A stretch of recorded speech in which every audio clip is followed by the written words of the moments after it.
Hi, everybody. First of all, I want to just welcome all of you. I know some of you came from pretty far to be here tonight, and I know that your being here means that you're interested in Brooklyn Jewish Historical Initiative and the work that we do, and you support the honorees. Each of the honorees has been chosen for their connection to two words, Brooklyn and Jewish, and what they've contributed to Jewish communities, Jewish communal life here in Brooklyn and around the world. BJHI started about 10 years ago.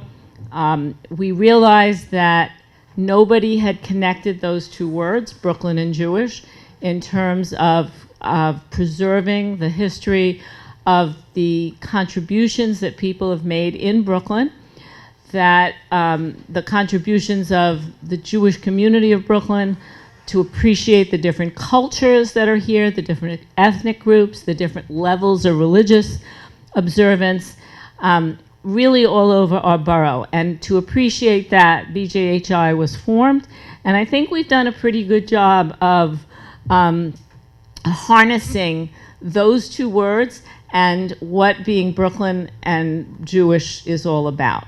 So with that, we're going to start with a Pledge of Allegiance, because we want to honor our country and its support of the State of Israel. And so let's start with that. So if everybody would rise, we have a flag.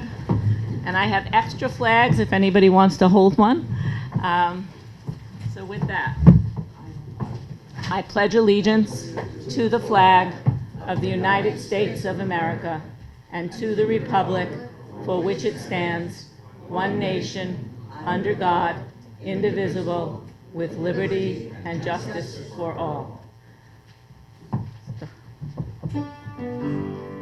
You see, by the dawn's early light, what so flag can you see? By the dawn's early light, what so proudly we hail, when the twilight's last gleaming, all the lights and bright stars, and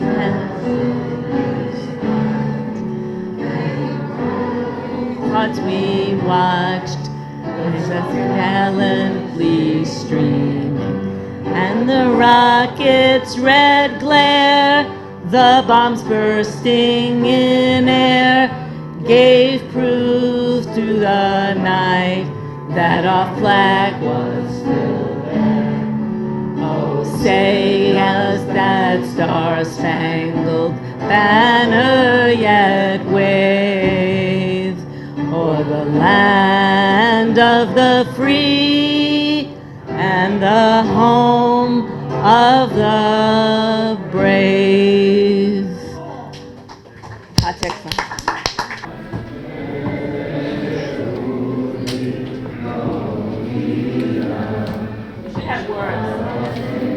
Everybody should have words at their seat.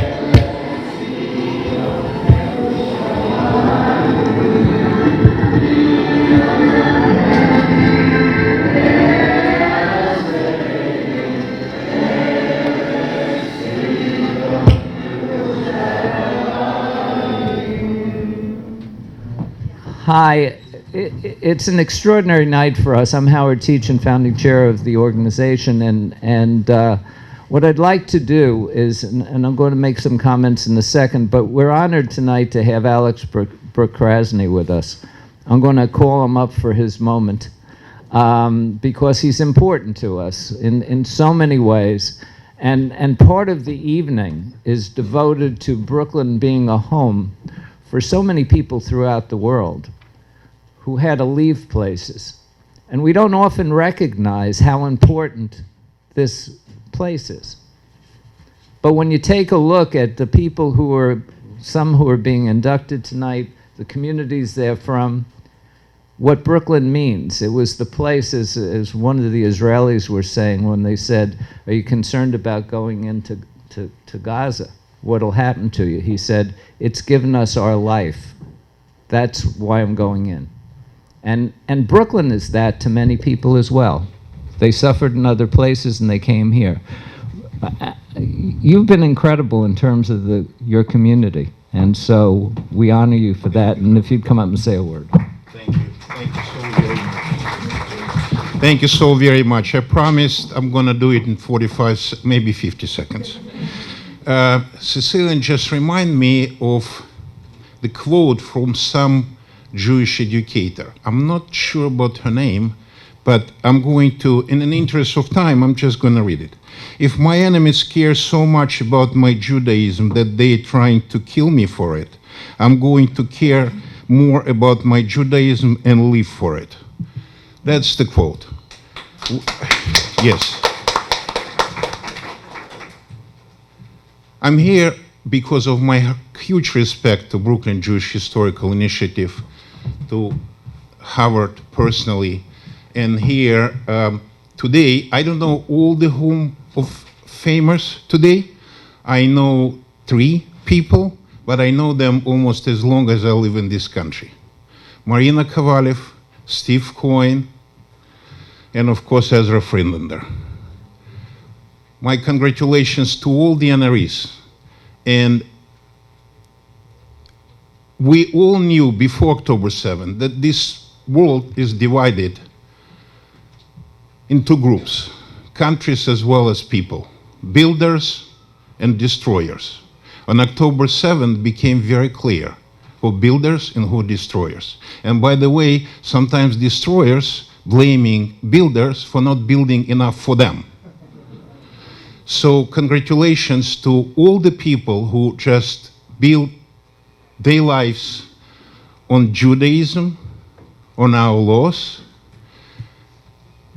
They just, in my eyes, in my understanding, they all big builders for Brooklyn, for this world, and for the Jewish community. And from the bottom of my heart, I'm congratulating them today. Thank you very much. Thank you. So, and Ezra, I'll turn to you for a second. I remember when we were on the phone just right after the 7th, and I said to you, one of the things that we're going through is BJHI, as how we respond to it, because we're not a policy organization, we're an organization that's about the history. And we've responded in several ways, and it really shows the potential of what we are, and we're so glad so many are here, and we have a website. You can see the www.brooklynjewish.org. We have a Facebook group page, Brooklyn Mishpucha. We have a Facebook page that you can go to. And this gets to the point, and Serena put it up. She put up an Israeli flag on the Facebook page. We had over 2,000 people come to it almost immediately. Our Brooklyn Mishpucha has about 1,000 people, and they just constantly are talking about experiences they have. So what I said to Ezra is I just wanted his input. And what we found is, and that's why we're doing this segment tonight, that our role is really reaching out. We had a couple of years ago about 400,000 people came to the website. It's not insignificant, with about 10% overseas. And we're expanding and growing. I'll just mention briefly 2 other historical initiatives I started, and I'm saying this for a reason. One in Manhattan. We had an event 2 weeks ago. Hani Ricardo sang the last song, Over the Rainbow. She lost her daughter at the concert. With the Bronx group, we have a Sister City program with a kibbutzim that's right next to Sderot, Mefalsim. Mefalsim, they stood up to and killed every one of the terrorists. And they survived it, but the kibbutzim around them are all destroyed, and they've had to leave. They're not there anymore. The person I spoke to over there, she had to leave a few years ago because it was after the first Gaza incursion, and a lot of them had to leave at that point. So this is serious. They're really on the front line. I just listened to Governor Hochul, who's over there right now, in her comments. And she was standing with Israel over there and told us a quick story that was unbelievable. She was near Sderot at one of the kibbutz Kfar, I think it's Azah, that really got clobbered in this. And she told the story. She was in a home which was totally destroyed. There was blood on the walls still. And there were kites on the floor. What were the kites? Every Sukkot for the last number of years, because they were very much that they should live together with the Palestinians over in Gaza. They prepared kites that at 4 o'clock on Sukkot, they would fly over the fence to show that they were together with them. They never got that chance. And so it was very moving in listening to her, and she was very moved in telling the stories. The kites never got to fly that day, and they wound up in the floor of a destroyed community. So that's what we're talking about tonight as we go into a program, and Cecilia, if you would come over here, because we want to spend some time, and that's why we're not going to interrupt the videos, to take you on the importance of the time we're living through, the importance of a group such as BJHI, not only to recognize those who are part of us in Israel, but what we are as home here, what we're doing and in our relationship to each other, and then what it means to be a Jew, because I never heard anybody say it quite the way that Fiver Schrinkel could possibly say it. So we're not going to interrupt that. And then Serena and I will come back and we'll get into the award ceremony. So Cecilia, if you would come up and just give a lead into your music video. Cecilia is a member of our Hall of Fame from about a couple of years ago. She's the most amazing person, done more music videos and things for the community. Cecilia Margles. The video we're going to introduce is Ani Mamim, and which means I believe. And many years ago, I met Shlomo Carlebach for the first time, and I asked him, I said, you know, I compose music. I would love you to listen to some of my music. And he said, of course. And he came to my house, and he sat down on my couch, and he said one word to me, play. And for an hour, I was playing songs, that's all. And he said to me, looked at me and said, let's do an album. And what happened was, I wrote several songs, one of which is Ani Mamim. And that was many years ago, and I decided to do a redo of Ani Mamim together with Eli Levin as a duet. And that's what we're introducing today. There was nobody like Shlomo Carlebach. He started the Jewish movement in America. It was not just his music, it was his heart. It was his soul and his spirit. And nobody loved Israel more than Shlomo Carlebach. How many conversations I had with him when he just called me to talk about Israel, to worry about Israel. And he would be doing this today as well. Please watch the video. Thank you.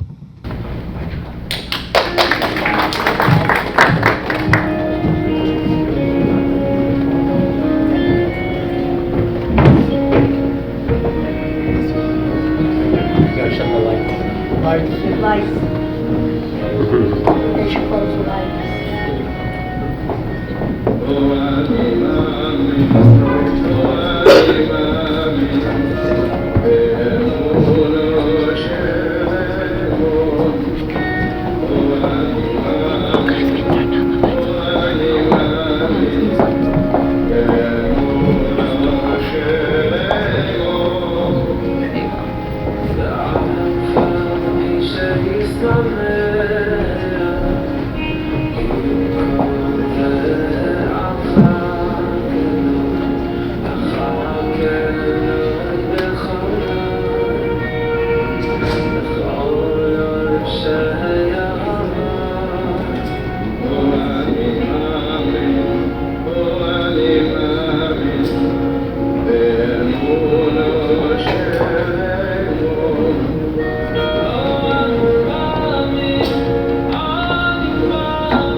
Proud to be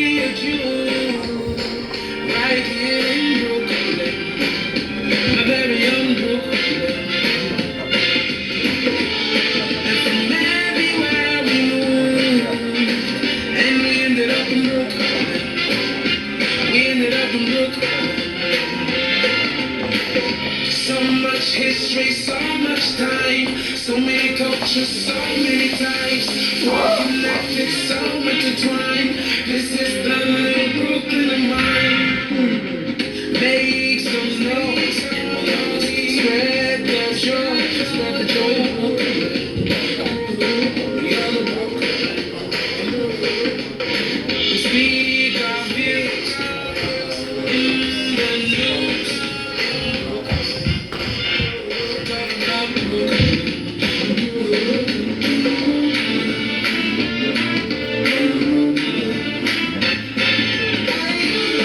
If you gave the world to me, I still choose Brooklyn. My very own Brooklyn. 'Cause I'm happy as can be, right here in Brooklyn. My very own Brooklyn. So much history, so much time, so many cultures, so many types, well connected, so intertwined. This is the little Brooklyn of mine. We all know that when a tree grow up in Brooklyn, there's a story to be told. We ain't fought while they looking, one nation inside another nation. You can call it Jewish, call Adam Center on the sun and tell him get it rooted. Rerunning Seinfeld, then I flip to Judge Judy, unruly. Joan Rivers glitter like I'm in a movie. Larry David Funny's got my tummy going ooey. Pigmentation got him checking, asking him like Louis. Seattle boy in Brooklyn, I'm in kicking it like Bruce Lee. If you gave the world to me, I still choose Brooklyn. My very own Brooklyn. 'Cause I'm happy as can be, right here in Brooklyn. My very own Brooklyn. I'm so proud to be a Jew, right here in Brooklyn. My very own Brooklyn. And from everywhere we moved, and we ended up in Brooklyn. We ended up in Brooklyn.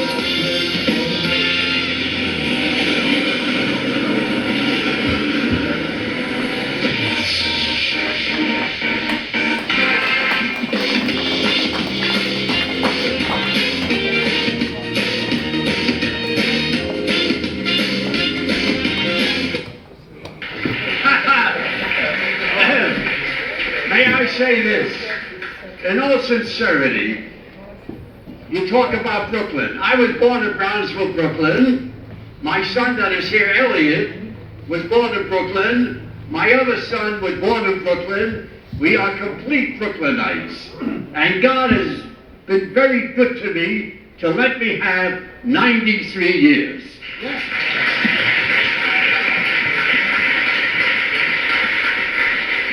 Of course, with this audience, it's no big deal.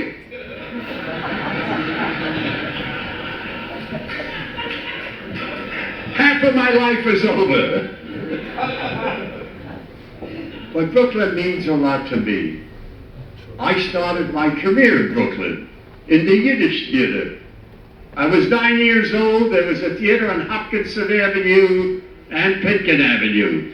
I was a child then, and I've been in the Yiddish theater till I was 43 years old.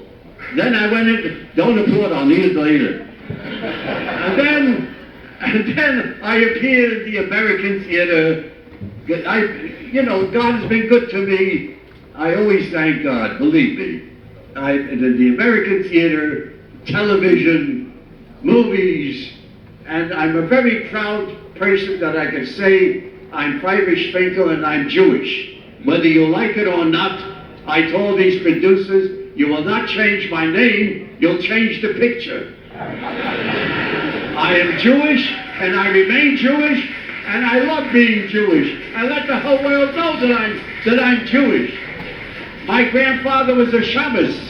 He was a shamus in the shul. People came over to him for favors.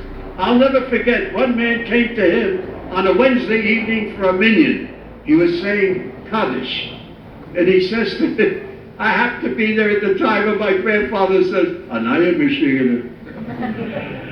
I can't get them Saturday. He wants Wednesday night. Look at him.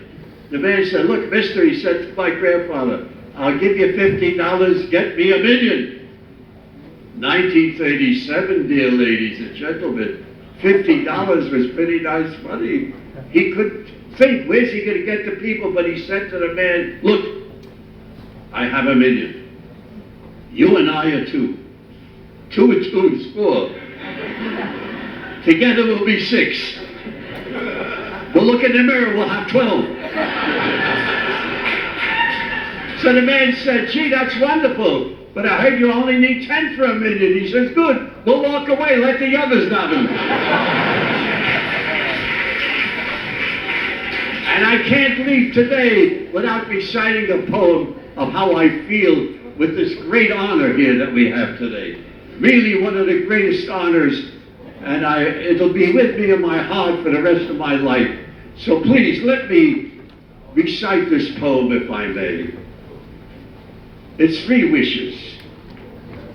And I would say, I wish I had a telescope to scan the starry skies.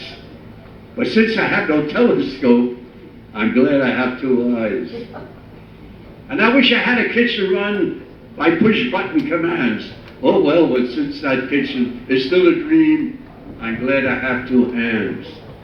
And I wish I had a Rolls Royce to give you, my friends, a ride or treat. Maybe it'll be a few months later, but till that Rolls Royce comes, I'm glad I have 2 feet.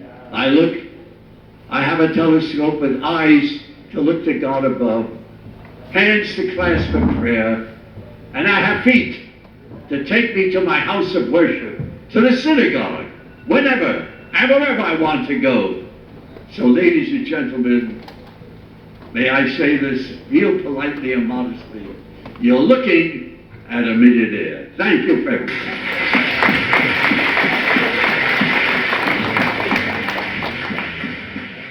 The Hall of Fame, we started, 8 years ago? 2015. 2015. And this brings us over about 60 people who've been brought into it. And it really is, as Fiverr Schwinkler says, considering the people that we've seen being inducted over the period of years, it's really turned into something very, very special.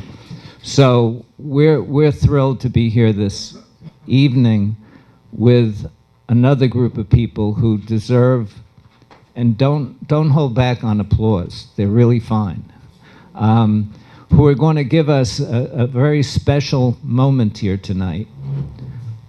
We're glad each and every one of you are here, and if you wouldn't mind, Serena, you can start it by calling up the first couple. So I'd like to call up our first set of honorees. Our first honoree is Stephen Cohn, and with him is Ken Fisher, former council member. The bios are in your programs. If you don't have programs, we have more in the back, but long, lots of wonderful things to say. Hello, everybody. Before we start, Mafisim, where's my Fasim, was where my wonderful wife's parents met, and her father fought in the 48 and 56 war of Israel. And God bless your family, and God bless Mafisim, and may all of Israel be successful and be healthy and be strong. Thank you.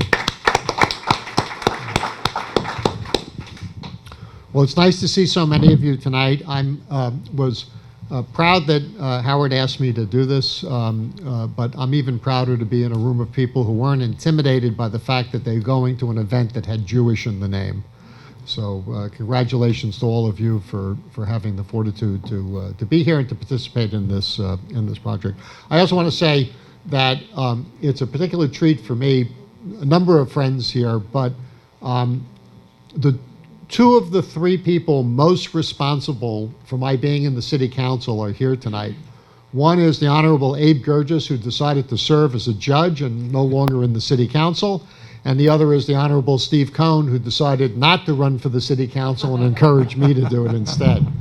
And that's true. And the third person, not here tonight, is my wife, without whom I wouldn't have been able to do any of the things that I've done. And on her behalf, I just want to acknowledge the families of all of the honorees, all of the inductees, all of the board members, because of your support for the people that are being honored tonight. So let's have a round of applause for all of the families. And for Howard and Serena and your staff. So, Steve, I suspect that there are probably a lot of people in this room that think they know you for a long time. But I'm not sure that people appreciate some of the complexities of your life. So I'm not sure whether when people hear the name Steve Cohn, they associate that with somebody who in the 70s and 80s spent their night in discotheque hanging out with Madonna. Now, did any of you know that was the Steve Cohn of the 70s and 80s? Your life took a remarkable turn when you rediscovered your Jewish roots. Tell us a little bit about that spiritual journey that you took. Well, I was blessed to meet this wonderful woman, my wife, Hannah Cohn, in Williamsburg at a synagogue, Clymer Street Synagogue, which is no longer there. I saw they finally built a building there right near my father's park named for my dad, Assemblyman Harold Cohn, the Harold W. Cohn Memorial Square Park. And my wife went to the Jewish school in Peru. She's from Lima, Peru. And I said, when we have kids, they'll go to St. Anne's of Packer. And she says, no, they're going to go to yeshiva. And she started me off. I used to go to Peter Luger and eat their wonderful steak. Now I go to Peter Luger for politics, and they wrap fish in aluminum foil, and they serve it to me, and we became kosher. And I had to go out and buy the Little Midrash Says and all of the children's books to really learn my heritage, my Judaism, with my wife's help, to just try to stay ahead of my kids as they went to yeshiva at Flatbush and Ramaz. So I owe it to her. I belong to Congregation B'nai Avraham next door. I saw Eliyahu Raskin is here, which we started about 30 years ago. Rabbi Raskin, his dad, and we've really embraced the Jewish community. The other night we had a vigil with the Brooklyn Heights Synagogue and Kane Street to unite community and really, but I owe that to my wife. So you're a lawyer, prominent lawyer in Brooklyn, but I think most people in our world know you for having been a leader in the Democratic Party, district leader involved with the state party, advisor to so many different elected officials. But many people have this view, you have a political club, the Seneca Club, right? A clubhouse politician, right? A political boss. You don't seem to have a potbelly or a cigar. Can you talk a bit about what the actual work of being a Democratic district leader in a city like New York and a place like Brooklyn, what does that actually involve? Well, the Seneca Club, which was started in 1899, we're supposed to be the machine, was really started, Lincoln's back there, our councilman. Hi, Lincoln, how are you?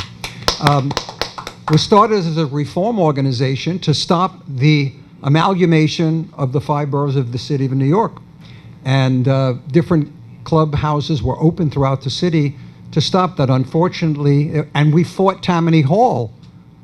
I wasn't there at the time, but we fought Tammany Hall to stop that, and we lost by 1 vote and then became the city of New York. I'm still the vice chair of the New York State Democratic Party. I had the privilege of being a secretary to the Kings County Party. You were the counsel to the Kings County Party. And I just always try to embrace everybody in politics, talk to everybody, listen to everybody. Sometimes it's not that easy, but it's a profession. I actually majored in politics at NYU, and I'm very proud. It took me many years to say I'm proud to be called a politician in every good sense of the word.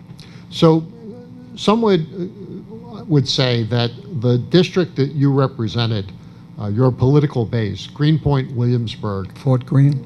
the most diverse district in the city. Yes. After all, it has Satma, Pupa, Vina, Vishnit, Spinka, even a few Bovov and Bells. But it also has, and had, at the time that you were in the district leader position, thousands of first-generation folks from South America, from Latin America, from Poland, from Ireland, from Italy, a real melting pot of New York. What was it like to represent so many different people, and how did you find commonalities between them? I was thinking the other night, Williamsburg had Italian Williamsburg and Polish Greenpoint and I was thinking of a lot of them were undertakers all over that neighborhood in Greenpoint. And I met a guy named Joe Orlando, and he taught me a lot. And when I first ran, I had a three-way primary. Although if I had the time, Abe Gurgis promised me, you're going to have the greatest district in the world. You're going to have half Lower East Side and half in Brooklyn. You'll never have a primary. And 2 weeks later, they did a reapportionment. It was a reapportionment year, and I had a three-way primary. And we reached out to everybody. And I'm proud to say that we doubled the vote of the opponents. And the most amazing thing that year in Williamsburg was the night of Tashlach, when people go down to the water. And as they were coming back, we grabbed them to go vote. And we won because of that wonderful night in Williamsburg. But I went to Boys High School, was almost 99.9% Afro-American at that time, and met a lot of people. Judge Larry Martin, who's still in the Supreme Court, was my classmate. And I think being in that diverse district and graduating from Boys High School really gave me an opportunity to love and feel and enjoy people. We do a breakfast at Juniors. We've been doing it for many years, and it's November 3rd this year, and we embrace everybody. Lincoln will tell you, we bring people together from the left, from the right, from the middle.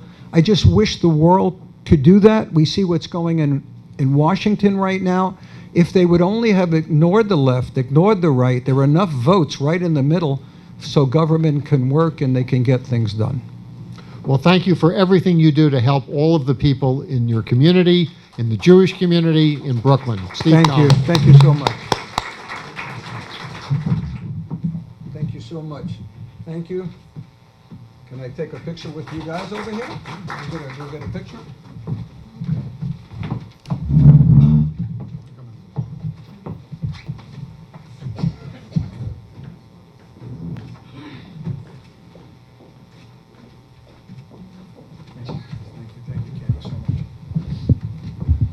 And now we'd like to call up, if we could, Rabbi Eliyahu Raskin and Ezra Freelander. And as they're walking up, I want to say two things, and Eliyahu will pick up the award on the way up. I particularly wanted the two of them together because I think I met Ezra when he was about the same age as Eliyahu. And it reminds me of what it was like to see somebody grow in their lives and become somebody totally extraordinary. And in saying that, I just want to say one quick thing, which is your dad, Ezra had me come out to a Sukkot event, and I was about to leave, and he said, my father's now going to say some words, I want you to stay. And it was a half hour in Yiddish, which I don't speak. And yet, and I said this at the Sukkot that you had, the power of who he is and his expression, you didn't need to understand the words. And so, Ezra, we're delighted to have you because that's something that's carried on in you as well. Thank you very much. Thank you, Howard. So first of all, I wanted to thank the BJHI for arranging this beautiful event. And Howard, it's spectacular to look around the room and see such a diverse group of people in the room, and Jews from all different sects, people that look like me and Ezra, and people that look completely different. So I appreciate what you guys do for the community. Thank you. So when I Googled Ezra Friedlander, I basically found very little bit about him. So when I called Howard, Howard said Ezra pulled this off on purpose. He did You didn't look deep enough. I didn't look deep enough. Okay.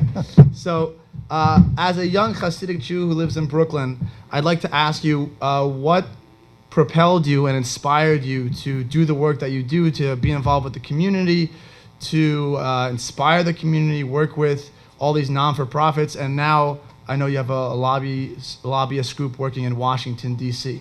Correct. Thank you. So first of all, thank you, Howard. Thank you, Serena. I'm very honored that I'm included in this celebration of the Brooklyn Jewish community and the Brooklyn Jewish Hall of Fame. I would also like to acknowledge Council Member Lincoln Ressler, who happens to be a cousin because he's a descendant of Rabbi Levi Yitzchak of Barditchev, and so am I. So I like to call him my cousin. Me too. So there you go, we're cousins. And actually, we're all brothers and sisters. And unfortunately, it always takes a tragedy to remind ourselves of that, but we all are interconnected. We just have to realize that more often. Thank you. So to answer your question, I was a young kid who was drawn to history.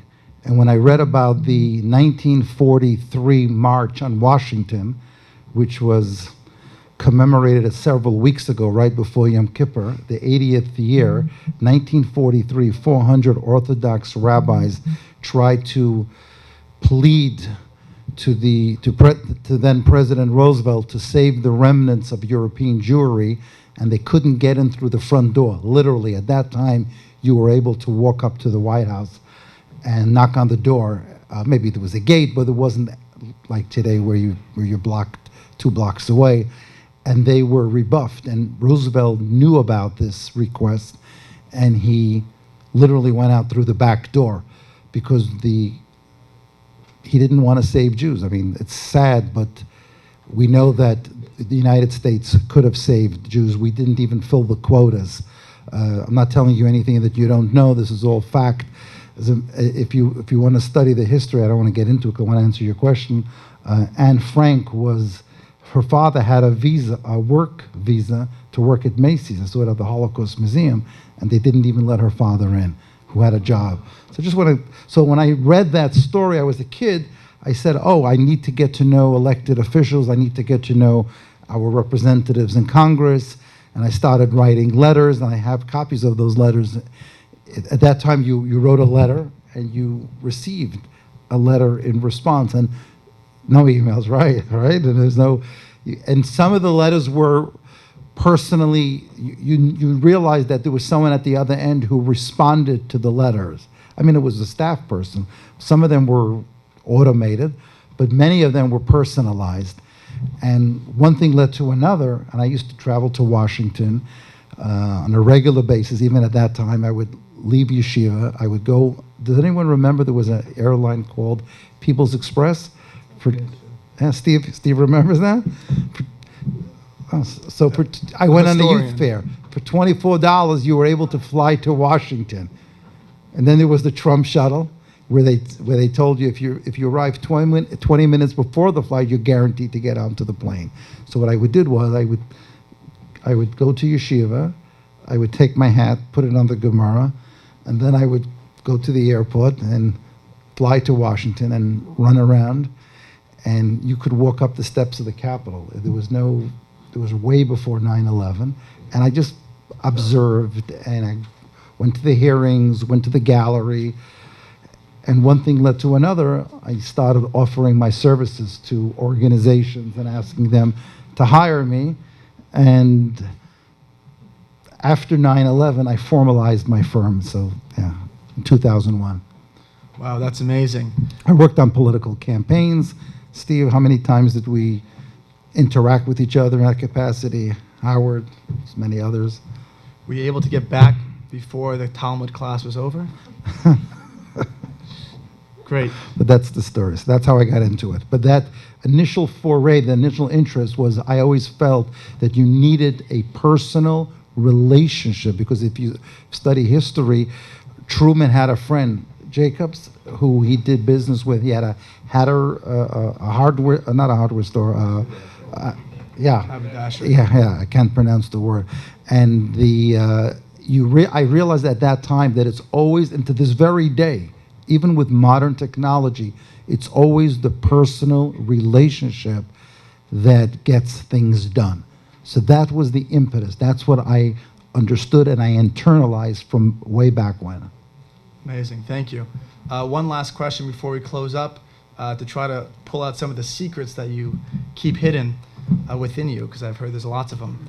But one particular thing, I was doing some research and I saw that you've pushed through a lot of gold medals for special people who supported the Jewish people throughout history. One particular person, Raoul Wallenberg. Yes. What were the challenges, the excitement? I know it took more than a year, right? Correct. Many years to push it through, and I also did some research and saw that you need at least 2/3 of the Senate to vote that in. Yes, 2/3 of the House and Senate. So a congressional gold medal requires legislation to be passed, and it requires an act of Congress. You need 2/3 of both the House and the Senate. So there's 435 House members. You need 290 co-sponsors in the House, 67 in the Senate. Now, why is this so difficult? Because you have to approach each and every House and Senate office. Now, Raoul Wallenberg was the famous Swedish diplomat who saved 100,000 Jewish lives. Literally the last year, he was sent to Budapest by the War Refugee Board, which was a division of the State Department. The only reason why they did that was because there was increased pressure towards the end of the war. Making a very long story short, my grandfather was saved by Raoul Wallenberg. He had a Schutzpass in Budapest, and I decided to do that because it was the centennial of his birth in 2012. I always, when I embark on such a project, I always find a milestone date. So we introduced the legislation in 2012. He was born in 1912.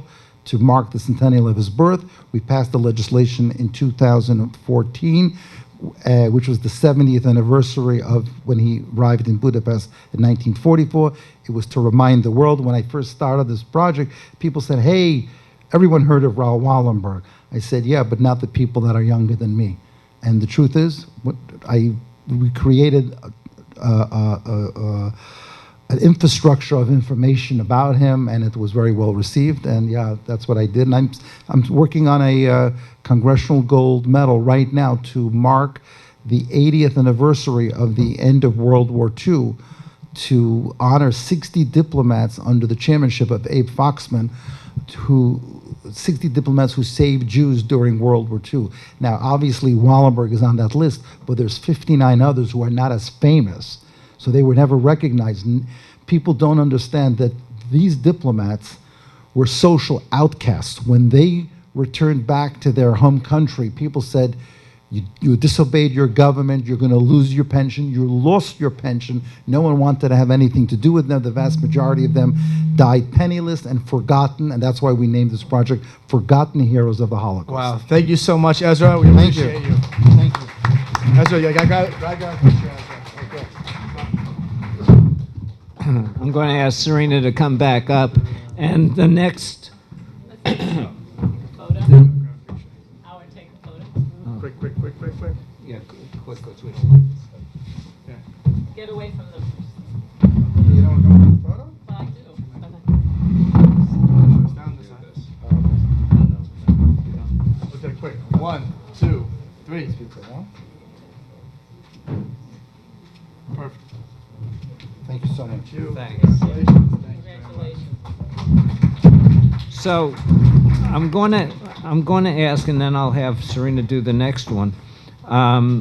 The Honorable Abe Gurgis, if you would come up with Councilmember Lincoln Ressler. While they're coming up, I want to acknowledge two people who are incredible members of our board. Rita Schwartz, who's really responsible and made the nomination of Abe Gurgis, who's sitting here. Stand up. Stand up, Rita, And so everybody can see. and one of the great historians, Joe Dornson, who's been with our board from the beginning, practically, I think. And where's Ellen? Ah. She's hiding in the back. And she's been with us forever and is incredible. If you need a tour, speak to her. She's the one. So we turn it over to the two of you. Thank you so much, Howard and Serena, and special thank you to Rita as well for your extraordinary work. It's before jumping to our current honoree, I would just be remiss not to say, if one person could give Marty Markowitz a run for his money as Mr. Brooklyn, it is Steve Cohen, who has the biggest heart of anybody I know and is just an exceptional person. So thank you for everything you do, Steve. You're just a mentor to everybody. So thank you. And to Ezra, gosh, you've been a friend and advisor since I didn't have any gray hairs. And just so appreciate your work and friendship. And it's great to be with Ken Fisher, who really is as smart and savvy as they come and did a phenomenal job representing this community. I started at the Brooklyn Heights Synagogue when it was 2 doors down this way. By the time I had my bar mitzvah, it was 2 doors down this way. So it feels fitting to be right here in the middle and to be celebrating somebody who contributed his entire life to public service. Abe Gurgis is famous as a former council member, as the administrative judge for the Supreme Court, but to me, he was famous as a kid growing up because his granddaughter Sarah was a year behind me, Sarah Kurtz, who was an old friend. So I've known the legend and lore of Mr. Gurgis since before I had the chance to meet you.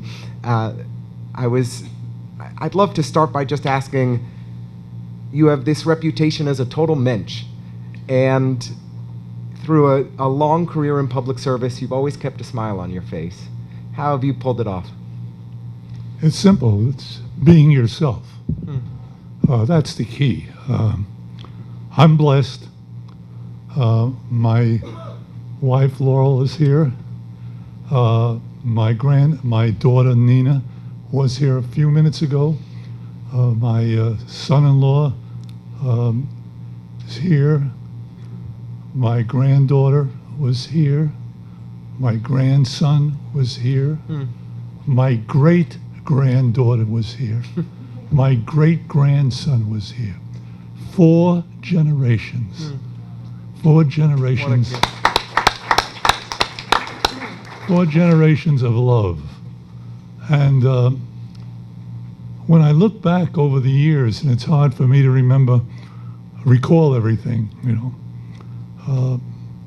But I think it's interesting because I had so many different jobs in the city council, for example, as a judge.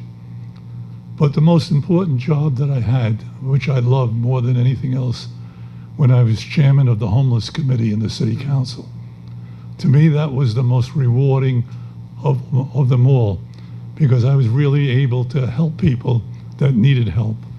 And I was asked, I wrote something down what I'd like to share with you, because I was asked by a reporter when I retired, they wanted to know if I had some advice to give a young person who was going into public service, what I would say to them. And you know, I thought Mother Teresa said it better than I could, and said exactly what I felt. She said, if you are kind, people may accuse you of being selfish and ulterior motives. Be kind anyway. If you are successful, you will win some false friends and some true enemies. Succeed anyway. If you are honest and frank, people may cheat you. Be honest, frank anyway. What you spend years building, someone can destroy overnight. Build it anyway. The good you do today, people will often forget tomorrow. Do the good anyway. Give the world the best you have, and it may never be enough. Give the world the best you've got anyway. You see, in the final analysis, it is between you and God. It is never between you and them anyway. And that is really a philosophy I've tried to live with all of my life. And I've been blessed, more than blessed. I've had a fabulous, fabulous, fabulous life. And it was because of, friends that I have right here, like Steve Cohn. Steve and I go back so long, and Larry, and you're here as well, and Shelley. It's good seeing you here. And Rita, we go back a long, long, long time. And it's hard to remember. And I'm just finishing writing a book, by the way, which, wow. And I think that really opened up my eyes as to who and where I was. And it was starting about going around corners, because every time I went around a corner, I found myself in a new profession. So I'm waiting now to see what next corner I'm going to go around.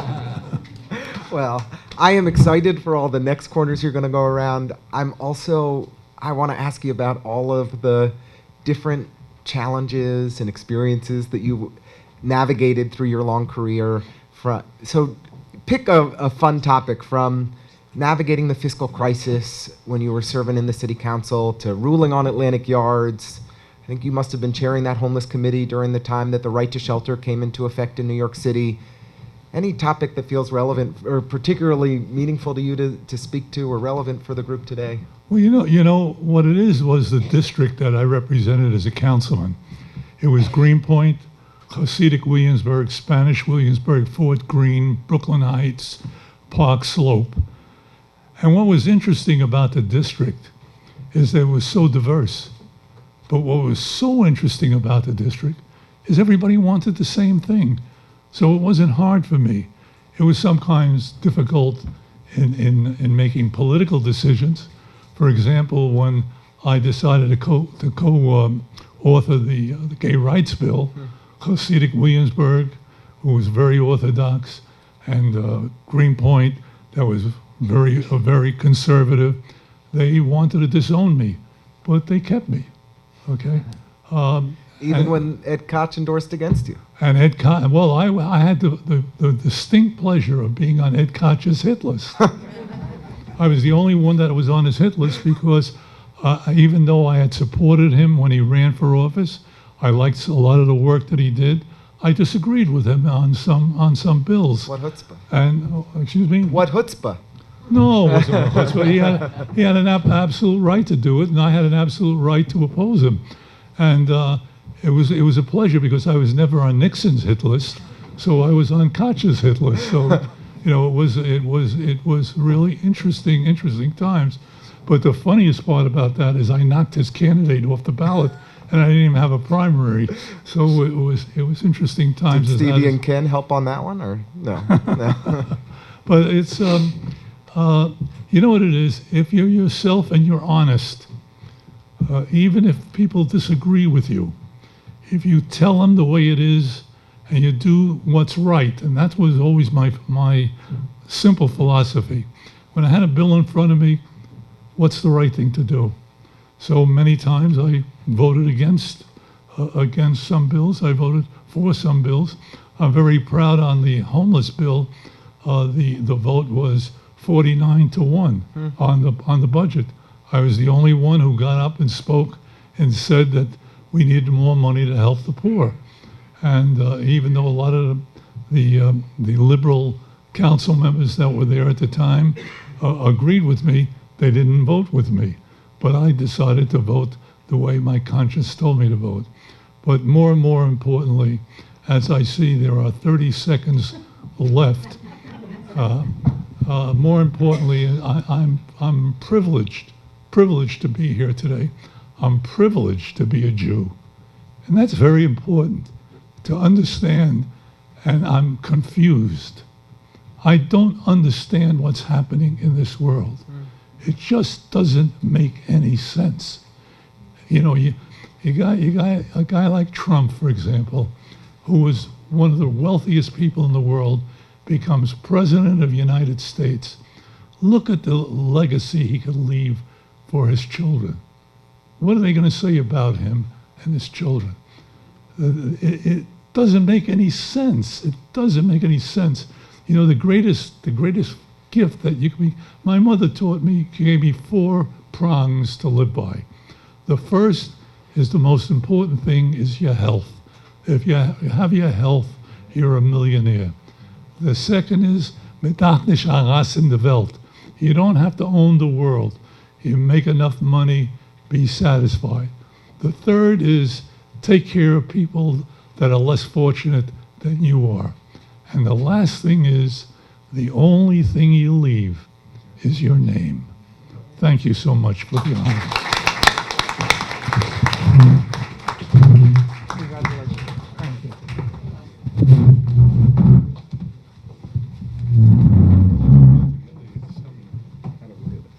Howard, we got you. We should have Rita up here.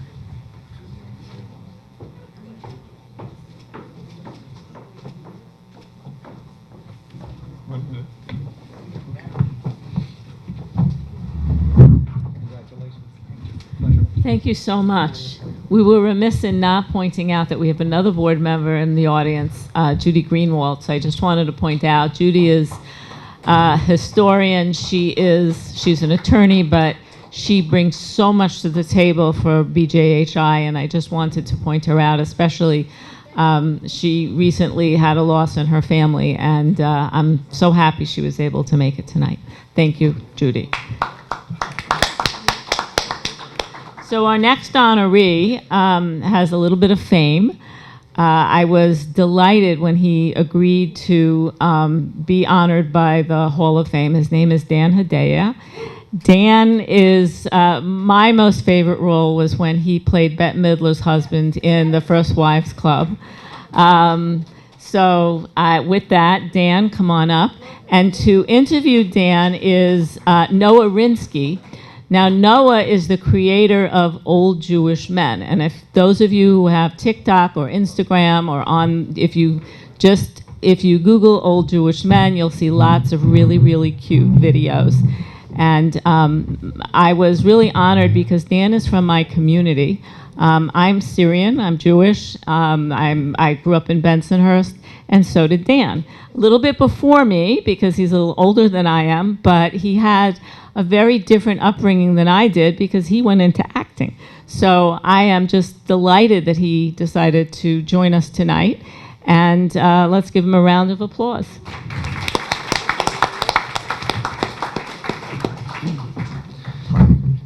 Hey, Dan. Hello. Thanks for showing up. Shalom. With my experience working with exclusively old Jewish men, when Serena so kindly asked me to do this, I thought, I got the easiest job in the world. You just ask one question, and old Jewish men just talks the rest of the time, and then good night. All right. But I have grown up, watching Dan's films. I'm a big fan of movies like The Usual Suspects. I finally watched Blood Simple last night. For some reason, I'm a huge Coen Brothers fan, and the movie evaded me all this time, and last night I was blown away by his performance.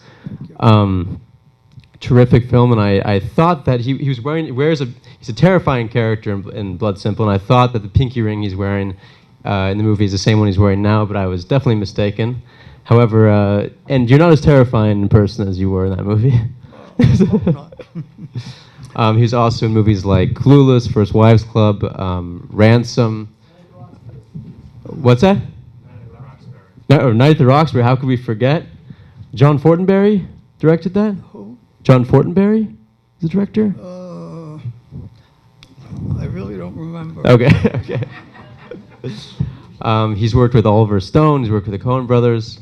Anyways, Dan, I think if I had to ask, we all want to know the stories working with all these, working in Hollywood for so long. Is there anything that comes to mind? There are many, but before I was, wondering what I might share. And I was hired to do a film called Hunger, and it was to be filmed in London. And the star of the movie was Catherine Deneuve.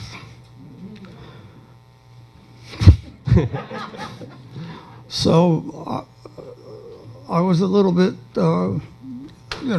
excited, anxious. My dear friend Al Sutton, who is in heaven now, he passed away a year ago, requested that I get one of her hairs. So anyway, the day we were to meet, they brought me over to the place where we were going to film the scene, which was in front of a townhouse similar to the townhouses in New York. London was being used as New York. And they brought me there, and they said, Catherine will be coming over shortly. So I was nervous. I was a little bit nervous, yeah. Catherine Deneuve, I was nervous. So finally, she's being brought over by the assistant director, and she is in curls. She just come from makeup. So I said hello. She said hello. And I said, wow, you look like my sister-in-law. She said, really? I said, yeah, no, she's beautiful. Really? I had to dig myself out of that hole. Finally, she was very friendly and lovely, and we got along very well. It's interesting to meet people who are so famous, and you have an image of them, and then you're working with them, and just people. You know, this notion of celebrity is, I've always thought, a little bit pathological. You know, people are pushed higher than they should be, and people are pushed lower than they should be. For example, on a set, extras, you know, they're the background people, and they're all very overly humble, you know, to the so-called stars. And I remember telling one of them, you know, I have more lines today than you, but we're equal. You know, we're people. I have my job, you have your job. But the thing that's propagated, you know, the Walk of Fame and all of that. I once told someone, I said, if I were ever offered the Walk of Fame, which I will not be, I would refuse it. The reason being, I wouldn't want my father's name. They put it on the street, on Hollywood Boulevard, where people, you know, spit and walk, and it's a dishonor. So fame can be very seductive, but finally it's, you know, I do what I do because I truly love it. My brother-in-law, when I was first beginning, they were concerned. What are you doing becoming an actor? You have a wholesale business to get into. You know, your father's retail baby wear store, kiddie shop. So he said, let's have lunch. In fact, his son is here, Harold Shamma, my nephew. And at lunch, Izzy said to me, Danny, I'm starting a new business. It's going to be phenomenal. Phenomenal. We're going to make tons of money. I want you to be my partner. I was eating a tuna fish sandwich. So I took one last bite, and about 10 seconds passed. I said, I can't. Thank you. and we continued to eat. He never brought it up again. And then years after, when I had good fortune, he was proud, you know. But I knew, you know, something in us knows something. And I always felt that God was the casting director, not the casting directors, but God. Always, I felt he's going to put me in this and he's not going to put me in that. Anyway, that's a little bit of a anecdote. Thank you. Very inspiring. Okay. Well, I guess we're about out of time. Do we have time for one more question? One more. I was wondering, few actors work as consistently for so long. If there's one thing you could attribute that longevity to. To what? There's one thing you could attribute the longevity of your career and the consistency. All right. Thank you so much, Dan. No, and now I know why you've been so successful with the program. You're a visionary. You asked the right question. Let's get his award and take a picture. As they're getting that, the next, I'm thrilled. They're dear friends, and the next people that we're inducting, two individuals who've been extraordinary in their lives, but we know them as Shelley and Larry. You know, and I think most people do. They're getting 2 trophies, but when people think of them, they're like the model, the ideal couple. So if they would come up, and Mara Rubin, you're going to be the conversant with them. We're delighted to have you here. Okay. Mara Rubin is going to be leading our conversation, and I just want to say very briefly that Mara came to WOR Radio, where I was a reporter anchor, as a desk assistant. And she went on to become the assistant news director at WOR. And then she went on, she is now at CBS National Radio. I'm saying this just because I have 2 of my daughters here tonight, but we consider Mara our 4th daughter. We have 3. Okay. And I just want to say before I start the conversation with you two that it's an honor that you asked me to do this, everybody, because Shelley's my mentor. She taught me everything I know in journalism.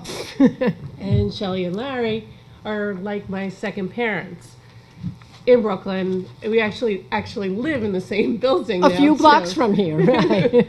Okay. So you guys are born and bred and you still live in Brooklyn. Mm-hmm. But you went to different high schools. Larry? Yes. I went to Abraham Lincoln High School. I was waiting for the yays. I really was. I loved high school. I was in all the school plays and won the drama medal. I had great friends this day. The talent was remarkable. I think of it. I went to school with the likes of, are you ready? Neil Diamond, Neil Sedaka, and sportscaster Marv Albert. I have to interrupt here to just tell you a little story about Neil Diamond. During COVID, the Lincoln High School decided to do a 61st, oh my God, a 61st reunion on Zoom. And Neil showed up on Zoom. And you know, he has Parkinson's, but he was very, very good, verbal, sharp. And all of a sudden he says, you know, Larry, remember Neil is the big star. And he says, you know, Larry, you were the star in high school, he said. And you know what I remember? There was a play. And in the play you played the devil. And the horns fell off. And you know what you said? You ad-libbed and said, well, what do you expect? They were made in Japan. He remembered that. Amazing. Yes, I remember that. I remember that well. And me, I went to Lafayette High School. A rival school. But it was a school rich with Jewish, yes, largely a Jewish population, but also Italian. It's where you really learned to mix and made friends. We didn't even know that we were, well, not poor, but kind of lower middle class, because there was such a feeling of camaraderie. Larry still has very close friends to this day from Lincoln, and me from Lafayette. And I was in the Speakers Bureau. That was the acting group at Lafayette High School. And it was the teachers, the camaraderie, and all of that. And when I graduated, I won the drama medal, which will come into the story a little later of how I got into what I got into eventually. Well, you guys went to different high schools, but how did you two meet? How did we meet? Not that I remember it exactly, but it was September 22nd, 1959, 12:01 noon, speech 15, introduction to acting. And you came in. Wait a minute, because what happened was there were a lot of empty seats, and this cute boy walks in, and he looks all around, and he sits down right next to me. No, you sat next to me. Who do you believe? Yeah. So in Brooklyn College, what did you think your career paths would be, and did you follow those paths? Well, not exactly, and I will tell you why. What happened is that we got married right after college, and 9 months and 6 days, 6 days later, we had 2 twins. And as a matter of fact, one of them, right here, Karen, show your face. That's one of my twins. The other one lives in Boston, and I didn't want her to make the trip. And the other one came 4 years later. There she is, our beautiful Sari. And Karen's beautiful, too. And anyway, we needed money. So what happened is I thought I was going to go into theater. I was also in all the plays. Larry and I were in a group called the Varsity Players. But we had to do something else. We had to make money, and so we taught. Yes, we left. Well, what happened was we had rented a place that was lovely for 2 people. Well, not for 4 people. And we quickly had to, shall we say, rent in an apartment house. Exactly. So I eventually became a news radio anchor reporter. And I was actually... So, and you were a pioneer. You're one of the first women radio reporters, anchors in New York City. So how did you get there, since this field was almost non-existent for women when you were in college? It was non-existent when I was in college. There were really no radio news women broadcasters at the time. So it was not something that I really thought about. So I went into teaching because you know what our parents told us. Do you remember, some of you?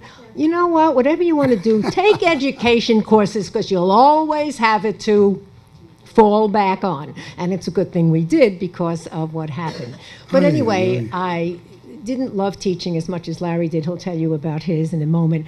And I wanted something else.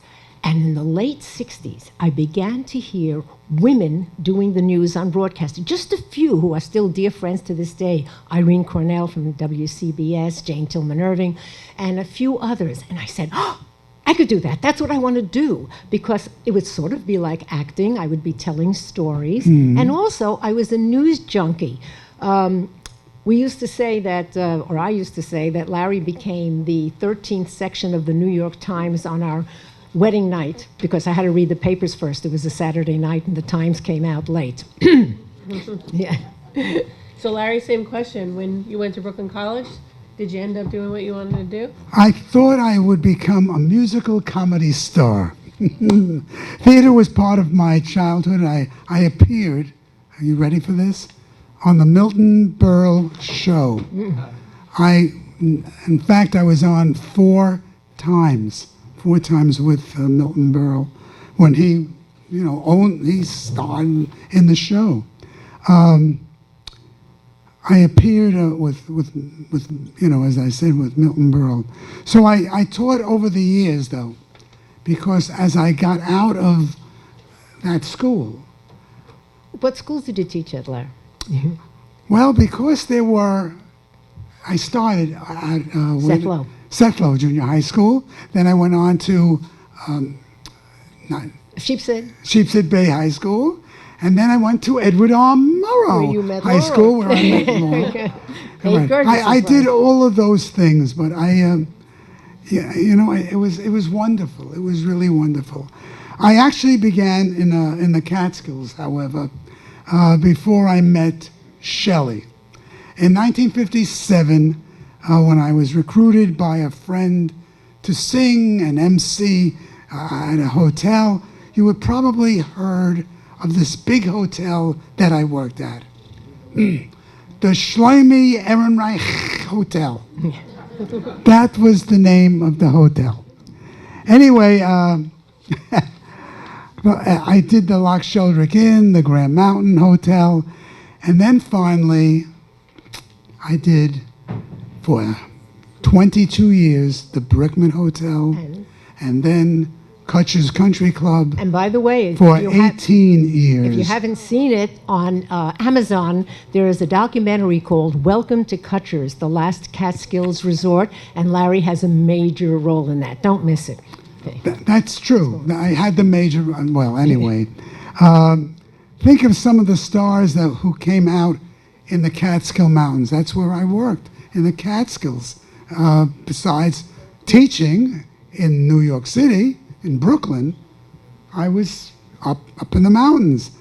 And I would see Sid Caesar and Milton Berle and Joan Rivers and Mel. I mean, it was unbelievable. Mel Brooks. It was wonderful. And I also spent a good amount of time in not only in the Catskills, but hearing cantors sing. And I enjoyed that. Yeah. Maybe because I was a professional. And you know what I kind of wanted to talk about, because we're talking about our Jewish experience and growing up in Brooklyn. You know, I didn't grow up religious in Brooklyn, but I was steeped in Yiddishkeit anyway. One of my grandparents, actually both my sets of grandparents, I was lucky I had them for a long time, lived in Coney Island. And my maternal grandmother fancied herself as a Jewish actress, a diva. But the thing is, she really wasn't on the Jewish stage per se. She sang and she performed at the Pavilion on West 29th Street on the boardwalk. And so I got such a great feeling of the Jewish, the Yiddishkeit, the feel of Brooklyn. I mean, Brooklyn, both of us, was such a big part of our lives, even though we didn't know each other growing up. But to this day, wherever we go, and we're in Florida for 5 months, we're leaving Sunday for the winter, it's still always great to say we are from Brooklyn. Right. Yay! And what about Ebbetsfield? Yeah, oh, when you think of Brooklyn, Larry just brought up the best part of Brooklyn for me growing up. I was, you ready for this? As a young teenager, I was the secretary of the Brooklyn Dodgerette Dodger fan club. My friends and I used to take the train. We used to go to Ebbetsfield. We used to bake cakes for the likes of Gil Hodges, Jackie Robinson, Duke Snyder. Oh my God, those were such heady days. And when they left Brooklyn, it was when I knew that things and people could die, because I could not, it was like a death in the family. These two people get more Brooklyn Jewish than that. I went with my father to Brooklyn, to the Brooklynites, and it was wonderful. And I just want to say one other thing. I don't know if our time is up or not, because we get extra time because we're two people. Oh, we're two but I people. just want to say that my children, of course, grew up in Brooklyn, and now they're scattered. One, Karen, over there, she lives in Westchester. Sari lives in New Jersey, and the other daughter lives in Boston. But this is, to me, so great. 3 of my young adult grandchildren, you know where they live now? In Brooklyn. Yes. Thank you very much. Should I thank them? And I want to thank someone else. I want to thank Howard Teach, first of all, for inviting us here. I want to thank you for this honor, and I want to thank you for that lovely tribute to Israel. I know all of us, every one of us, has a story to tell about how sorrowful and sad and how meaningful this to all of us. Let's really pray for peace. And before they walk off, I just want to say one of the wonderful parts of this evening is you get 4.5, 7 minutes here because there are 2. But what we want to do and what we're going to be continuing to do is, whether it be through Zoom or in person, to have longer times with each of the people who are being inducted, because each of them has a story that could go on for hours.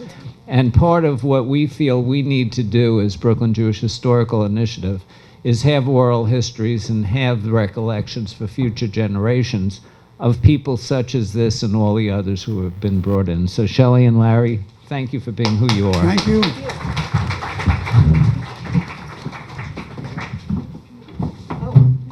Oh, picture. Now are you too?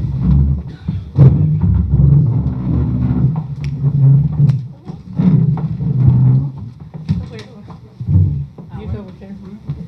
Okay, quick.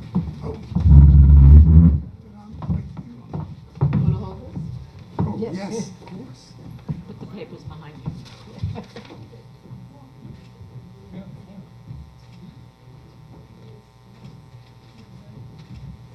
Thank you. Thank you.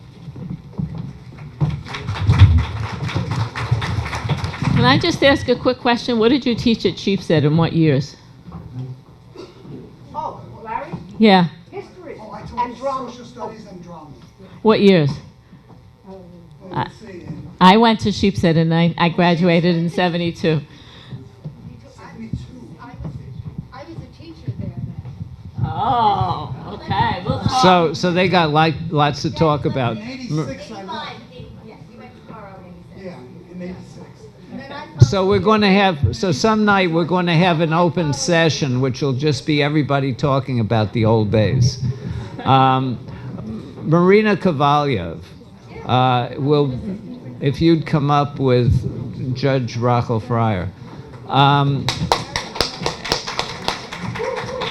And we're fortunate that Judge Fryer is a member of our Hall of Fame from a number of years ago. Marina, and I said to her, I can't believe we're producing something in front of her. There's nobody who's produced more and stood for more in terms of the Russian Jewish community. Serena, as we were discussing this evening, as I alluded to before, we talked about people who've really made a difference in certain constituencies and groups and people that are important to us. And we want to portray that both in terms of you being up here and our next inductee, particularly, and others we're going to do. What Marina has done for the Russian community in bringing recognition to its cultural heritage is second to none. And we admire you so much for that. So I turn it over to you. Thank you so much, Howard. Thank you, everyone. I was not born in Brooklyn. More than that, I was not born in America. You don't know the school I went to.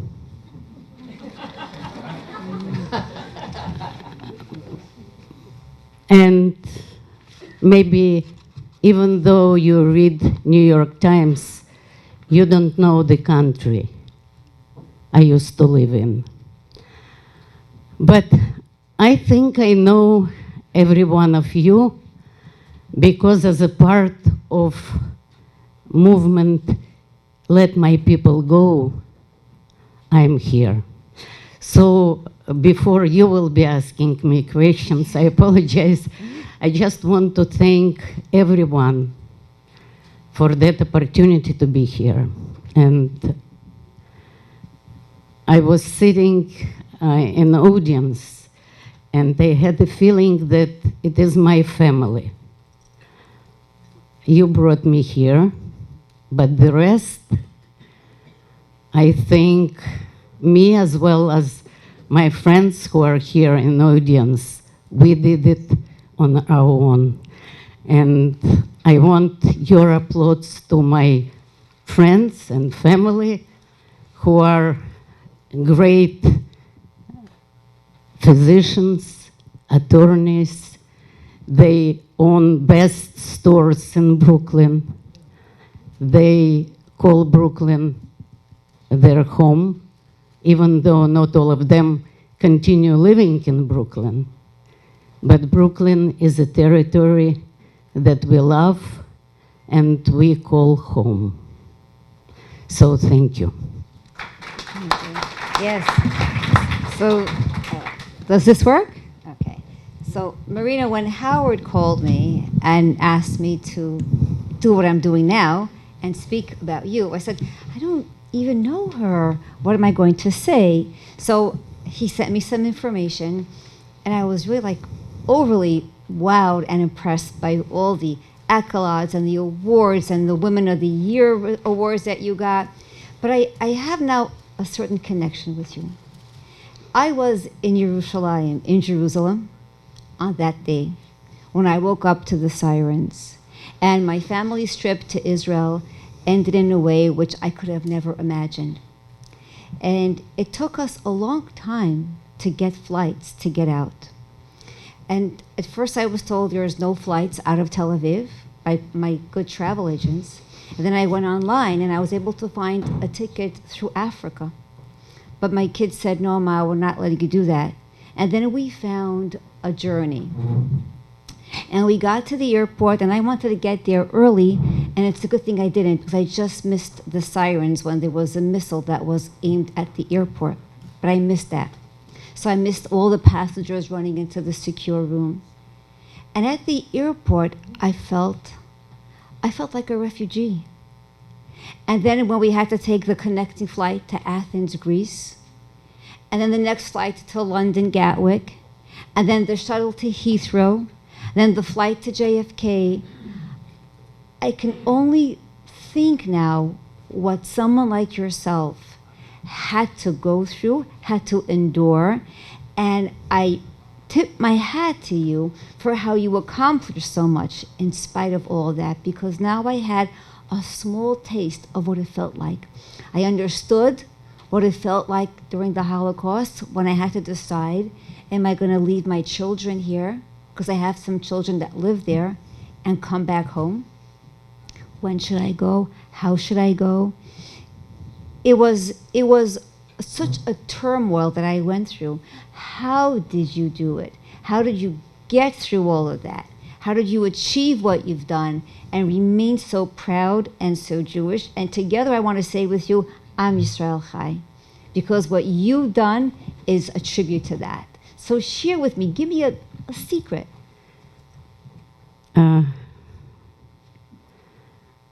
The secret is to have that desire to be Jewish. We spend our lives living behind the Iron Curtain.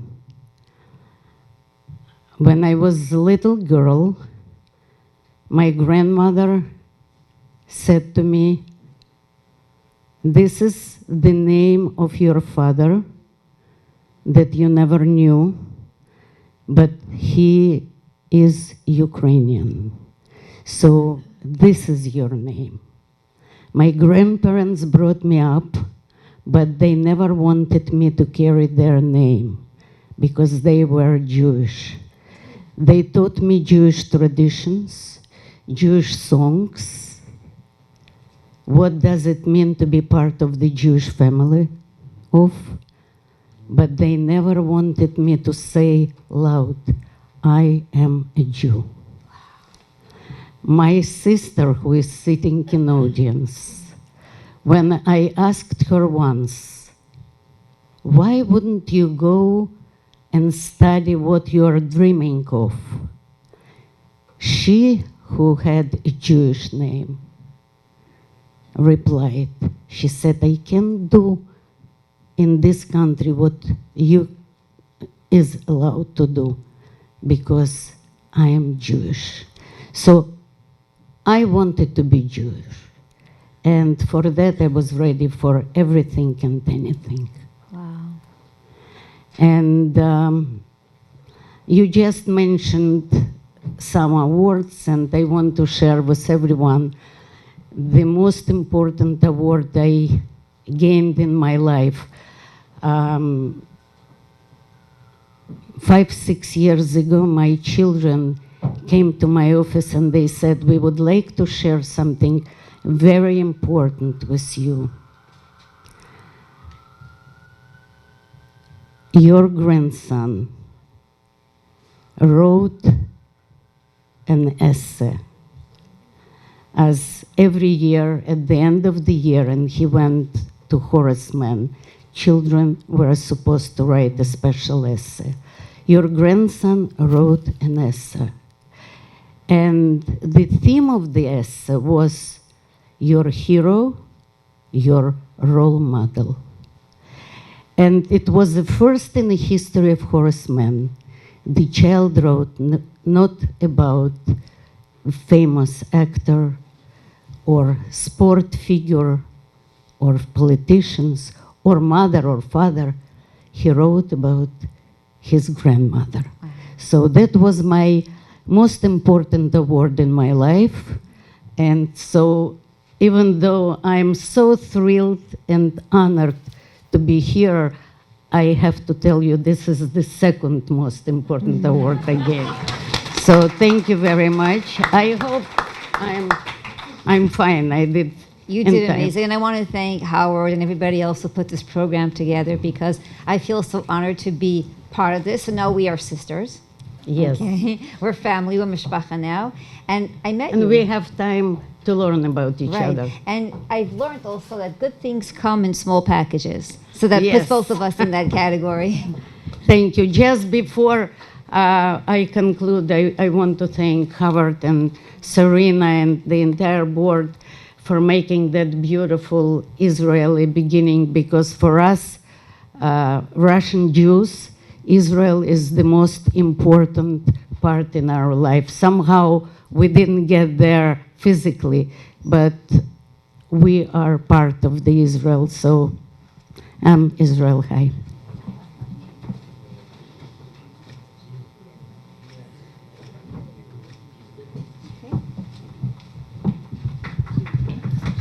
So we're now down to one of the most important awards, and we would ask you to come up as well. But I want to say something before. Serena Rafay, who's co-chair of BJHI, and we're talking about immigrant roots, is one of the leading historians given recognition to the Sephardic Jewish community, particularly the Syrian Jewish community. And what I'd ask her to do before she sits down to do the conversation is if you would just give us a couple of minutes in terms of the importance of Brooklyn to the Sephardic Jewish community and the Syrian Jewish community. Not to take away from the conversation, this isn't part of the time. And so I introduced Serena Rafay, who will be in conversation with Clement Sofer, who we're going to be thrilled to hear what you did, because I know from Serena. So thank you. You're welcome. So just a little overview about my community. All four of my grandparents were from Syria, and they came in the early 20th century. Lived in Bensonhurst, which is where I grew up. And the Syrian Jewish community had a very different experience than Ashkenazic Jews on the Lower East Side, because they had a very different culture and a very different outlooks, different values. And that value system really diverged a lot. When you were an Ashkenazic Jew, it was, your kids are going to go to college, and my son the doctor, my son the lawyer. In our community, it was you're going into business, and women like myself during that time period were going to go to college to find a husband. And so higher education wasn't as valued until the yeshivas started to really get moving in the community, which was by the 1960s, if you were going into kindergarten, you were going into a yeshiva and you had a yeshiva education. And that was a little bit after when I was going to school. And so at that point, you know, the community started to get more religious, and they started to go more into wholesale because they couldn't work on Shabbat. And, you know, the times had been hard before that, during the Depression and coming out of World War II. So the community grew, and, you know, we're kind of have a reputation of being insular, of being uber wealthy, but the truth is we're just like every other community. We have our poor, we have our middle class, we have our wealthy, we have our uber wealthy, we have our Bikur Halims, we have our, we have kids in yeshiva who are getting tuition assistance. So really, just like any other religious or Orthodox community, we have that same kind of bell curve. And that's the community I grew up in. And as over the years, the community absorbed Jews from Arab countries that were leaving other places. So someone like Clem, who came out of Egypt, the Moroccan Jews, the different communities, the Lebanese community, when they had to come out of Lebanon, they all got absorbed into what we know today as the Syrian Jewish community. But really, it's a melting pot of Jews from Arab countries, because after 1948, I would tell you that about 900,000 Jews had to leave Arab countries. And this is not something that we talk about a lot. You hear a lot about the Arabs that were displaced, but you don't hear about the Jews that were displaced and who left their families behind, who left their money behind, who left their property behind, who lost everything by leaving those Arab countries. And so what Clem's story is Clem comes from Egypt, and he has that similar story. So with that, I'm going to start by sitting down with Clem and talking a little bit about where he comes from and his contributions to the Jewish communities, not just in Brooklyn, but around the world.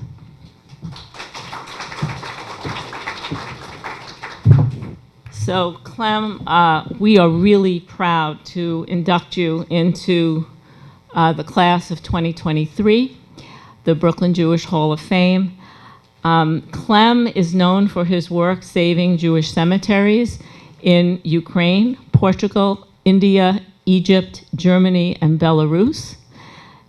His contributions include building many, many synagogues, both in New York and in Florida, as well as playing a critical role in 1992 for the rescue of over 4,500 Syrian Jews who came out of that country, who had been prisoners there from 1948. So with that, Clem, when he was a child, he was jailed in Egypt as a teen, to his business success and retirement now in Florida. Clem has volunteered in ways that have a long and lasting impact on Kal Israel and the Jewish people. He was honored by the Chabad to light the entire Agam menorah for Hanukkah in Central Park in 1987. And in 1993, he was the recipient of the Congressional Award and has gotten many congratulatory letters from governors of New York, senators, congressmen for his dedication to Jewish causes around the globe. He received the Golden Key to the city of Miami Beach by Mayor Clement. So Clem, I'm really honored to bring you into the Hall of Fame. I know you've been involved in many things during the course of your life, but I'd like to start with your work on Jewish cemeteries. In our talks, you mentioned that you worked with Ava Katisha and that you were able to leverage government influence to get some of these governments to save the cemeteries. Can you tell us about that? First of all, B'Shem Hashem Nahaseh V'Nasliyah. In the name of all names, God will help us and will always be with us. I was very, very fortunate with the help of Hashem to connect me with the right people. It came from heaven because permanently, actually, I am a shmata salesman. I own the shmata company in New York with a lot of retail stores. And really, I had no idea about politics and how to reach the right people. But my guidance went straight.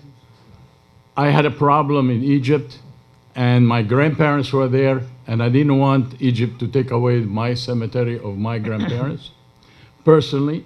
So I started to work, and I lobbied personally the Senate and House appropriation, and I blocked the $2,300,000,000 that Egypt gets every year in order for me to get what I wanted, which is the Jewish cemetery in Mitzrayim. So I was very, very fortunate that I tapped the right piano keys, and I found a beautiful song, and the song came back at me. I had unanimous vote in the Senate and the House. If Egypt does not return the Jewish cemetery under something called human rights issue, they will forfeit the money. They didn't want to forfeit the money. I got back my cemetery, and I was able to do whatever I wanted. I built a bridge over it, a suspension bridge over it. Learning that key to play in the piano, I used the same key to beat Ukraine. President Kuzma, I brought him down to his knees. I dealt the same thing with Belarus. I did the same thing in Portugal. President Suarez, I brought him down to his knees to give me what I want by working my friends in the Senate and House appropriation. India, I just had a personal connection to the Prime Minister of India, and through that I was able to get also the Indian portion, which was in a town, Cochin. In Cochin, India, they were taking the Jewish cemetery, selling it for property to a Maharaja. I was able to return back that cemetery back to the Cochin community of Haifa. And that's how I did it, through using the same idea. And by the way, for Marina, I was on the streets also parading in the United Nations, asking for let my people go in 1970s. And also we traded, my committee traded 5,000 big lighters to save a Russian life, if not 10,000 big spends in order for us to get some Russian Jews out of Russia. I know you were a teenager in Egypt, and Nasser wanted all of the Jews to leave. In fact, they stamped the passports of people leaving to say, leaving never to return. You worked with Rabbi Abraham Shweka, may he rest in peace, and a team to prepare documents for all the Jews leaving Egypt. What was it like for you to leave Egypt at 16 without your family? What did you do? Where did you go? And also tell us about that experience of being in jail. Well, 1956 was a year of me growing up from being a 15-year-old kid to a 40-year-old man. Within a couple of weeks, the Jewish community was terribly accused as being spies for Israel. Nasser wanted to cover up his major defeat in 1956. The Sinai was conquered from him. The Jewish armies were in Suez Canal, another 50 miles, and they take Nasser out. So he was so embarrassed that he accused the entire Jewish population of Egypt to be spies. That created such a hatred. Bombs exploded in the ghettos. They killed 200 of our Jews. Women were raped. What you see on TV, I had that scenario played in my country where women were raped and children was killed and husbands were slated just in the street. We had all that exact scenario back in Egypt. In fact, I reminded it to Sharon. I told him, don't do it, because you give that land to these people, you're going to get A, B, C, D, and I described to him the whole thing. I predicted it for him. He would not listen. This is what happened to us from these guys, the animals on the other coast. Okay, now I was arrested because I was able to make certificate and let a lot of Jewish people leave the country. Actually, I was working against the best interests of Egypt. They arrested me. I went for an 8-hour interrogation. I wouldn't wish it on the worst dogs of anybody at 15 and a half. They wanted me to sign a paper that I'm a spy for Israel. I wouldn't sign it. If I signed that paper, I would be hanging in a public square the following morning, and my entire family will disappear. So my question was, what do? I said, I'm a dead man, but I don't have to sacrifice my family. I will not sign that paper. So they played Russian roulette with my brain when I was 15 and a half, and they didn't succeed. 8 hours of it, they wouldn't get me to sign because I considered myself a dead person. If I'm dead, my family will not suffer. And that was the key, and I resisted it. I was very fortunate. The Red Cross came into my favor, saved me, took me out of interrogation. They kicked me out on a 24-hour notice from Egypt, $5 in my pocket, and gave me a passport, dangerous stamp for the public security. If I'm dangerous, I am persona non grata. My home is the ocean. I landed in Greece, was my first time of place. I didn't speak the language. My parents was forced to stay in Egypt for another 2.5 years. I didn't speak the language. For the first time in my life, I was on a plane. I didn't know even what a plane looks like. Remember, I was only 15 and a half, never traveled from my country. When I got there, you know what I found? My Jewish brothers. They knew what I did in Egypt, and they saved my life. I got a visa, temporary visa from the Israeli embassy, protecting me in front of anybody. I traveled every place 2 weeks from one country to another. And finally, Senator Jacob Javits, who was my mentor, he brought me to this country on a student visa. And I thank the ground I walk on into these United States. It's the best country on the planet. And Brooklyn is the best part of it.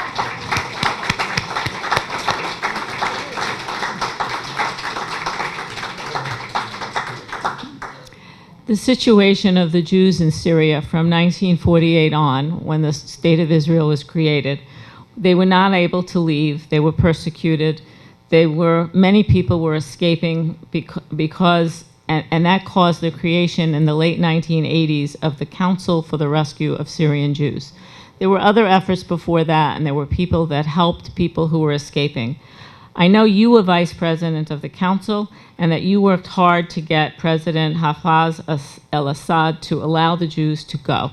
It was Passover, April 1992, the second Exodus. Tell us about the lobbying and work that went into that effort and how you felt in April 1992 on the eve of Passover when Assad agreed to let 4,500 Jews leave.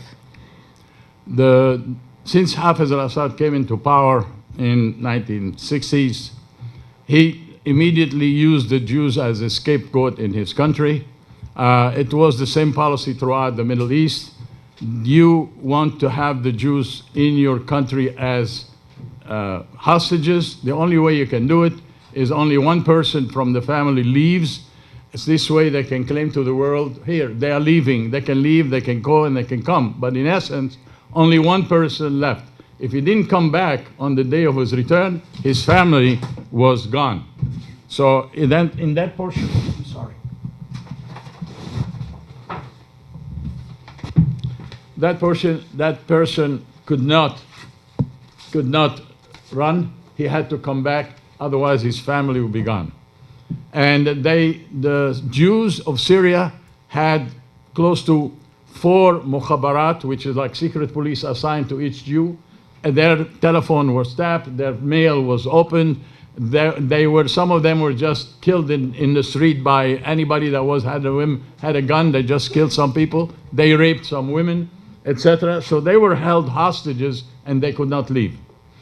When I was speaking in the Deal Synagogue in New Jersey on one Shabbat, and what I was describing, what I did in Egypt, the father of the president of the Council for the Rescue of Syrian Jews, Alice Sardell, and we had another person, she's an attorney, by the way, and Jack Mann was another attorney, and Marco Zolta was too an attorney, and I came in invited to join that group to see if I can help out. As a businessman, when I came to the meeting with them, I told them, listen, the best thing as a businessman, cherchez l'argent, go after the money. Let's look at Hafez al-Assad. What money does he get? Where does he get his money? And we discovered from where Syria was a poor country. They only have to trade their products, which is a little bit of cotton, a little bit of nuts, a little bit of fruits to sell. But they didn't have at the time oil or anything like that. But they needed money to be given from EU and IMF, etc. We first took the level of the Syrian Jews issue with the United States Congress. They voted unanimously that Hafez al-Assad was a drug dealer and a terrorist, and they should not give any fund or aid to Syria. So the money of Syria was cut off from the United States. We went after the money of EU, IMF, the Italian, the Spanish countries. We met with the King of Spain. We met with many higher echelons, such as kings and prime minister. But the last coup d'etat that was good for me, like the last spin in Hafez al-Assad, was to reach Gorbachev. When I reached Gorbachev to stop giving Syria armaments and help them to build their army, and I was able to convince him through a good friend of mine named Robert Maxwell. Robert Maxwell was a very good friend of mine. He was a media mogul. He had the ear of Gorbachev to help Russia to make Izvestia a profitable newspaper. He was a media mogul. Gorbachev used him to advise him how to make that Russian media newspaper. By having the ear of Gorbachev, I was able to connect via Robert Maxwell to Gorbachev's ear to stop giving the Syrian.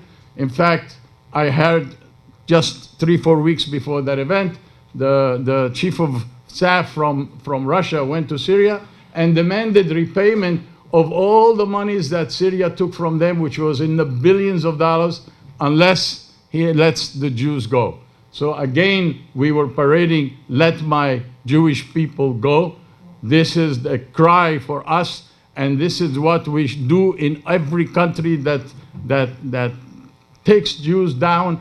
This is what we have to do. Let my people go. Like we did in Russia, we did it in Syria, we do it all over the world, and that's what we need to release our Jews. And now that we have a country of our own, we need to stand united, all of us. No matter what we believe in, no matter what religious position we are in, we have to unite. Only when Am Israel are united do we win. And please, speak to each other, connect with each other, love each other, because that's why we are one family. Am Israel, Am Echad. So we have to stop. We have to stop. But I just wanted to mention very briefly that that in addition to helping the Syrian Jews, he also helped, working with Alice Sardell, helped to save the life of Rabbi Moshe Harir, who was condemned to death in Yemen. And there's so much more you've done, Clem. I can't even begin to thank you for how much you've helped the Jewish people. Thank you very much. And thank you, Serena, and thank you, Howard. I really appreciate it. Thank you. Thank you so much. Thank you, Howard.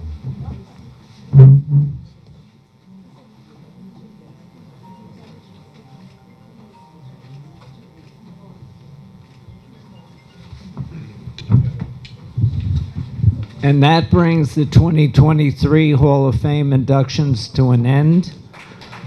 I want to take a moment as we go out that we should just think of where we're going to be as Israel moves to victory. So thank you for being here.